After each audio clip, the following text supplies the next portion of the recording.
K.A. Abbas is one of the stalwarts of Indian writing in English.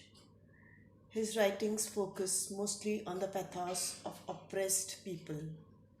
His short story, The Refugee, opens the eyes of readers to the injustice done to an old sick lady and describes the horrible events happened during the partition of India and Pakistan in 1947.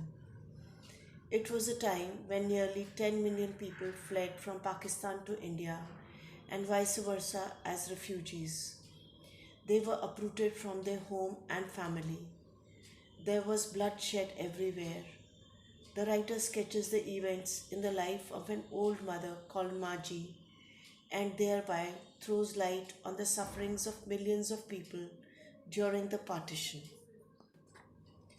The tragic storm of August September 1947 blew away nearly 10 million people like autumn leaves from one end of the country to the other, from Delhi to Karachi, from Karachi to Bombay, from Lahore to Delhi, from Rawalpindi to Agra, from Noakhali to Calcutta, from Calcutta to Dhaka, from Layalpur to Panipat, from Panipat to Montgomery. The 1,000-year-old joint family system was shattered beyond repair. 8 old friends and neighbors were ruthlessly separated. Brother was torn away from brother. Uprooted from their ancestral homes, millions found themselves transplanted in strange and alien soil. The sensitive writer brings to light the magnanimity of the devastation caused by the decision of partition, how the whole country was sithering under violence, misguided energy taking away lives, looting and plundering the innocents, and people suddenly becoming enemies to each other just by one remote political decision.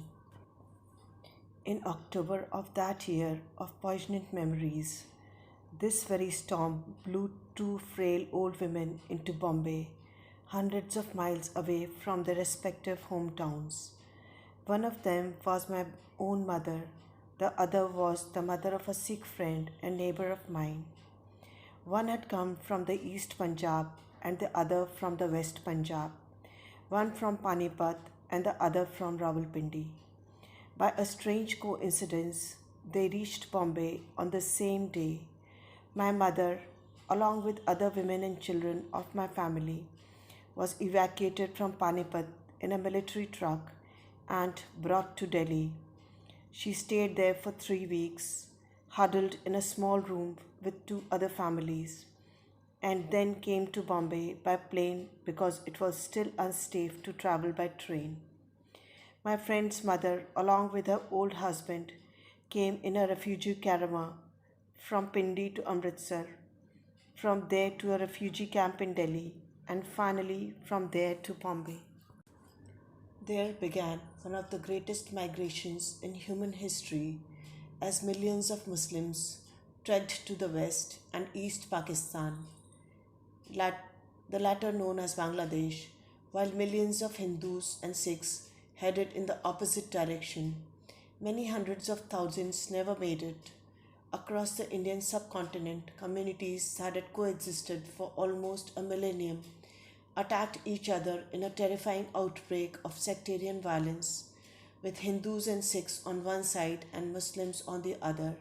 A mutual genocide was unexpected and as it was unprecedented.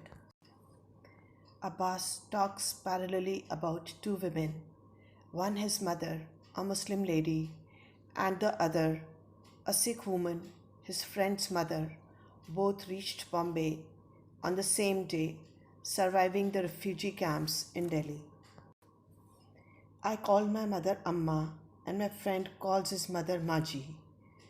When both of them arrived here, I discovered that was about the only difference between these 2 women. Very sensitively, he tells how identical the 2 women were, only addressed differently. One was called Amma and the other Maji. This shows motherhood is the same the world over. The feelings never change despite of geographical and political changes. Maji used to live in Rawalpindi in her own house. It was a double storied building. She told me one day. She occupied the upper floor, while down below on the ground floor were shops, mostly tenanted by Muslim shopkeepers or artisans.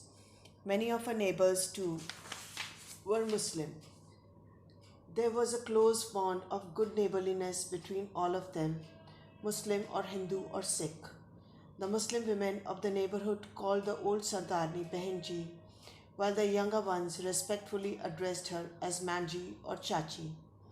That was the pattern of living not only in that neighborhood, not only in Rawalpindi, but all over the Punjab.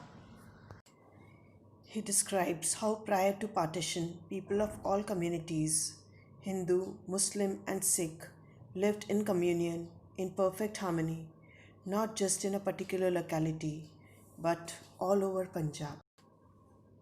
The town of Rawalpindi was the whole world for Maji. She had never been anywhere else. Her son worked first in Lahore, then in Calcutta, and finally in Bombay. But to Maji, these cities belonged to another far off world. If she had her way, she would never have allowed her son to venture far from home. She often argued with him, "What's the use of earning money, my son, when in those cities you get neither pure milk nor ghee, neither apricots nor peaches, neither grapes nor apples, and bagugoshas? Why in the city they don't even know what that is? At home they had a buffalo of their own, giving no less than 10 seers of milk every day. After churning the curds to take out butter, she would distribute the buttermilk to whole neighborhood. Everyone would thank her and say, 'May your sin live 1,000 years, Maji.' But that would remind her of her son eating hotel food in a city, and that would make her sad. Maji was a typical home bird who had never traveled and loved the place she spent all her life. She did not like her son eating out of restaurants when pure milk and ghee and various fruits were available in their hometown. Not far from Pindi, they had a bit of their own land leased to some farmers. Twice a year, at harvest time, they would get their share of the produce, wheat or maize or bajra. Milk and butter and ghee were, of course, available at home. Then there was a small but steady income from the rest of the shops, and thus they lived, a contented old couple, at peace with themselves, their neighbors, and their God. Abbas describes the life the simple folks lived. Maji had a piece of land leased out. Twice a year at harvest, she would get wheat, maize, or bajra, which lasted till the next harvest. Abundance of milk, butter, and ghee was available. The rent of the shops provided a steady income to the old couple. They lived a happy and satisfied life. When, in June 1947, the newspapers published the news of the impending partition, it did not alarm or even worry Maji or the old Sardarji. Politics, they always thought, was no concern of peaceful folk like them. Whether the country was called Hindustan or Pakistan, what did it matter? Their concern was only with their neighbors, and with them their relations had always been friendly, even cordial. There had been intercommunal riots in the past. It was a fever of the mind, son, which seized the people now and then, but never had they been involved in any unpleasant incident. This time the fire of hate and violence raged more fiercely than ever before. But even then, Maji was sure that it would soon cool off. Her son wrote from Bombay asking her to come there, but Maji would not agree to abandon her beloved Rawalpindi. Many of her relations and Sikh and Hindu neighbors migrated to the East Punjab, but she stayed put in her house. Whenever anyone said it was dangerous for Sikhs to live in West Punjab, she would say, "Who will harass us here? After all, the Muslims who live around us are like my own children, aren't they?" The news about impending partition in newspapers worried many Sikh and Hindus in West Punjab, but not Maji. Many warned her that it was dangerous for a Sikh to live there, and even her own son in Bombay asked her to come there. But she strongly believed that her Muslim neighbors were friendly to her, and all of them were her own children.